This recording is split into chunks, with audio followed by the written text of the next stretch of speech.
Hello everyone, నమస్తే అందరికీ. Welcome to my channel. ఎవరైతే ఫస్ట్ టైం చూస్తున్నారో నా ఛానల్ గురించి ప్రతిదీ మీకు తెలియాలి అంటే కనుక సబ్స్క్రైబ్ చేసుకోండి. సో దట్ ప్రతి అప్డేట్ కూడా మీకు రావడం జరుగుతుంది. నోటిఫికేషన్ రావాలి అంటే గంట సింబల్ ఏదైతే ఉందో దాన్ని మీరు క్లిక్ చేయండి. మీకు అన్ని నోటిఫికేషన్స్ కూడా మీకు రావడం జరుగుతుంది. ఈరోజు నేను చూపించబోయే వీడియో ఏంటి అంటే చేపల బెసార్. మీరు ఎప్పుడైనా బెసార్ చేసుకున్నారా? అది కూడా చేపలతో ఎలాగా చేసుకోవచ్చు అనేది ఈ ప్రాసెస్ అంతా మీకు చూపిస్తాను. అయితే ఫస్ట్ టైం ఈ చేపల బెసార్ అనేది వింటున్నాను అంటే కనుక కామెంట్ సెక్షన్లో కామెంట్ చేయండి, ఇదే ఫస్ట్ టైం అని చెప్పేసి. ఇది చేసుకోవడం అయితే చాలా ఈజీ అండి. అండ్ ఆయిల్ కూడా చాలా తక్కువ పడుతుంది. ఇంత ఫాస్ట్గా అయిపోయే చేపల కూర అయితే ఏది ఉండదు. దీనిలో ఉన్న మెయిన్ ఇంగ్రీడియంట్ ఏంటి అంటే చిన్న ఒడియాలు లేదా మినప్పప్పు పొడియాలు అంటారండి. అదే ఇందులో మెయిన్ ఇంగ్రీడియంట్. సో ఇది చేసుకోవడానికి కావాల్సిన ఐటమ్స్ ఏంటి అంటే చాలా ఈజీ, చెప్తున్నాను వినండి. ఉల్లిపాయలు, వెల్లుల్లిపాయలు, ఎండుమిరపకాయలు, ధనియాలు, జీలకర్ర ఇవన్నీ కలిపి గ్రైండర్లో అంటే మనం మిక్సీ జార్లో వేసుకొని గ్రైండ్ చేసుకోవాలండి. అవన్నీ మిక్సీ అయిపోయిన తర్వాత ఏం చేయాలి అంటే ఒక పెద్ద కళాయి కానీ బాండి కానీ ఏదో ఒకటి పెట్టుకొని అందులో సరిపడా ఆయిల్ వేసుకోవాలి. ఎక్కువ వేయాల్సిన పని అయితే లేదు, నేను ఇందులో చూపిస్తున్నాను చూడండి. జస్ట్ ఆ మిశ్రమం అనేది వేగడానికి సరిపోయేటంత, అంతకుమించి అయితే ఎక్కువైతే కాదు. అండ్ మోర్ ఓవర్ ఇందులో మనం పోపు వేసుకోవాలండి.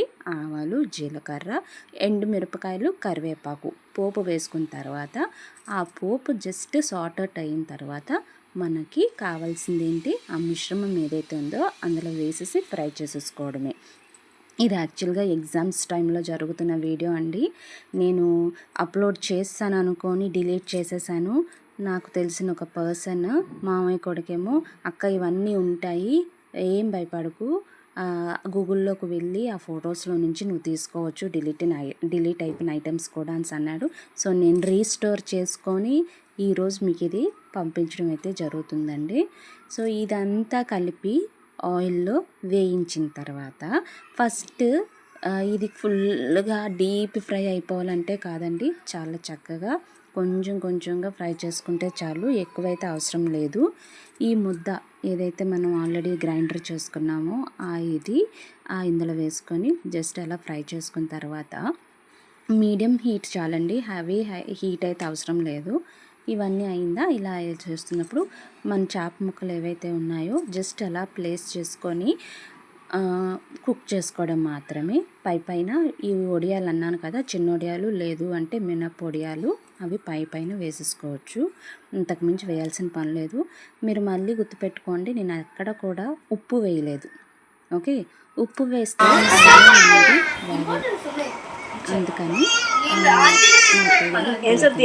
చెప్పాను కదండి, ఎగ్జామ్స్ టైంలో వంట చేస్తూ అండ్ పిల్లల్ని చదివించుకుంటూ ఇవన్నీ అనేది ఒక చిన్న టాస్క్ లాగే అయ్యింది ఆ టైంలో. అందులోకి తెలుగు కాబట్టి పిల్లలకి దగ్గర ఖచ్చితంగా చదివించాల్సిందే, విత్ స్పెల్లింగ్ అన్నీ కూడా. ఇవన్నీ ఇలా జరుగుతున్న టైంలోనే పాపకి బాబుకి ఇద్దరికి ఎగ్జామ్స్, వాళ్ళని చదివించుకోవడం ఇంట్లోనే వంట చేసుకోవడం ఇవన్నీ కూడా కామన్గా జరిగేవి. సో వాళ్ళు చదివింది ఏంటి అనేది వాళ్ళకి అని చెప్పి మనం అప్పు చెప్పించుకోవడం, ఇవన్నీ కూడా చిన్న చిన్న టాస్కుల్లాగే కనిపిస్తాయండి. కాకపోతే ఇది ఎక్కువగా మనం స్ట్రెస్ తీసుకోవాల్సిన టైం ఇది, మనమైనా వాళ్ళైనా. సో ఇయర్ అంతటికి కలిపి వాళ్ళ పర్ఫార్మెన్స్ అనేది ఈ టైంలోనే కదా మనకు బయటపడుతుంది. అందుకని వాళ్ళకి దగ్గర కూర్చోబెట్టి చదివించుకుంటూ పక్కన ఈ పనులు కూడా చేయడం అయితే జరిగింది. ఏదైతే ఫిష్ ఉందో ఆ ఫిష్ని బాగా క్లీన్ చేసుకొని ఈ ఉడుకుతున్న ఐటమ్ ఏదైతే ఉందో దానిలోనే వేసుకోవాలండి. వేసుకున్న తర్వాత ఇక్కడ ఒక మాట చెప్తున్నాను వినండి బాగా. చేప ఉడికితే పాడైపోతుంది, మాంసం ఉడకకపోతే పాడైపోతుంది. ఉడికి చెడిపోతుంది చేప అంట. అందుకని ఎక్కువగా కుక్ చేయాల్సిన పని లేదు, జస్ట్ ఆవిరికే కుక్ అయిపోయేది. ఏంటి అంటే చేప, నేను ముందే చెప్పాను ఎక్కువగా హైరానా పడాల్సిన పని లేదండి, త్వరగా అయిపోతుంది అని చెప్పాను కదా. సో కామన్గా ఏంటి అంటే చేపలు తీసుకొస్తే చేపల పులుసు లేకపోతే చేపల ఫ్రైయో లేకపోతే పుల్ల మొగ్గో ఏదో చూసుకుంటాం మేము. అంటే ఇవన్నిటికీ కామన్గా చింతపండు అయితే యూజ్ చేయాల్సి ఉంటుంది, గ్రేవీ చేయాల్సి ఉంటుంది. ఆ వేటి కష్టపడాల్సిన పని లేకుండా ఈజీగా అయిపోయేది చేపల బెసారండి. ఆవిరికే చక్కగా ఉడికిపోతాయి. ఇవి ప్లేస్ చేసిన వెంటనే ఆ వడియాలు అయితే వేసేసుకోవాలి. వేసుకున్న తర్వాత మూత పెట్టేసుకోవడమే. మూత పెట్టి తర్వాత కాసేపు పోయిన తర్వాత ఒక 2 to 5 మినిట్స్ పోయిన తర్వాత మళ్ళీ ఓపెన్ చేసేసి చేపలు కింద నుంచి పైకి తిప్పుకోవాలన్నమాట. ఇలా తిప్పుకోవడం వల్ల ఏంటి అంటే వన్ సైడ్ కుక్ అవ్వకుండా బోత్ సైడ్ అనేది కుక్ అవుతూనే ఉంటుంది. ఇందాక నేను చెప్పాను కదా టాస్క్లు అనేవి బోల్డ్ ఉంటాయి అని. సో మధ్య మధ్యలో ఈ పనులు కూడా మనకి ఎక్స్ట్రా అని బర్డెన్ అవ్వకుండా వెంటనే చేసుకుంటే సింక్ కూడా నిండకుండా ఉంటుంది.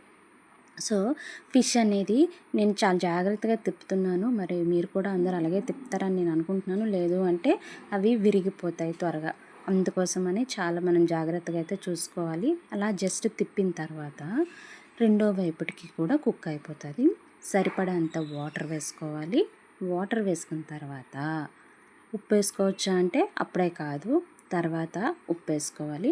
ఇలా ప్రతి ముక్క కూడా మనం పైనుంచి కిందకి తిప్పుకున్న తర్వాత ప్రతి దానికి కూడా ఆ ఉల్లిపాయ ముద్ద ఏదైతే ఉందో చేపకి కూడా అంటుకోవడం జరుగుతుంది. సో ఈవెన్గా అన్నీ కుక్ అయిపోతే బాయిల్ కూడా అయిపోయి చక్కగా ఉడికిపోతుంది. ఇప్పుడు ఆ వాటర్ వేసుకున్న తర్వాత కొంచెం అటు ఇటుగా సర్దుకొని ఇక్కడ థిక్నెస్ కోసం బాగా గుర్తుపెట్టుకోండి, వరిపిండి లేదా బియ్యం పిండి అనేది యూజ్ చేస్తున్నాము. ఇది చాలా పాతకాలం వంటేనండి. పూర్వం నుంచి మాలో అందరూ చేస్తున్నదే. ఇదైతే కొత్తగా నేను కనిపెట్టింది కాదు.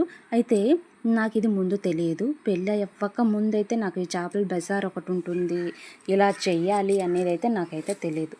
అయితే ఇది నేను పెళ్ళై వచ్చిన తర్వాత మా అత్తయ్య గారు ఒకసారి ఎప్పుడో చెప్పారు ఇలా చెయ్యాలి అని.